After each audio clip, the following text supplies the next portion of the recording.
2026 সালে যারা সৌদি আরবে আসতে চান, যে 5টি কাজ আপনি শিখে আসলে সৌদি আরবে ফ্রি ভিসায় আসুন বা কোম্পানি ভিসায় আসুন, আপনি কিছু একটা করতে পারবেন।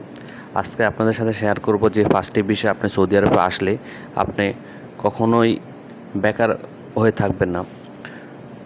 এই 5টি কাজ হলো: 1. ড্রাইভিং শেখা। আপনি যদি ড্রাইভিং জানেন বা ড্রাইভিং শিখে আসেন, তাহলে সৌদি আরবের ভিতরে খুব অল্প সময়ে আপনি যে কোনো কোম্পানি বা গাড়ি চালাতে পারবেন, ফুড ডেলিভারি হোক বা কোম্পানির মাধ্যমে। 2 নম্বর কাজটি হলো প্লাম্বার বা পাইপ ফিটারের কাজ, যেটা বলে থাকি।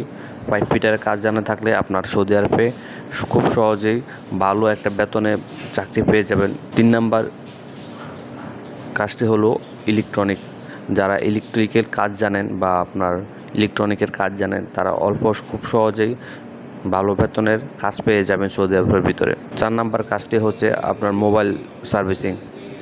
আপনারা যারা মোবাইল সার্ভিসিংয়ের কাজ জানেন, সৌদি আরবের ভিতরে এটার চাহিদা অনেক, আপনারা খুব সহজে কাজ পেয়ে যাবেন। 5 নম্বর কাজটি হচ্ছে, যদি আপনি মাদ্রাসা কাজে আসেন, আপনি সৌদি আরবে যে সকল মাদ্রাসা আছে, আপনার বছরে প্রায় 3 মাস 4 মাস বন্ধ থাকে। মাদ্রাসা কাজে আসলে আপনি খুব সহজেই ভালো একটা কিছু করতে পারবেন।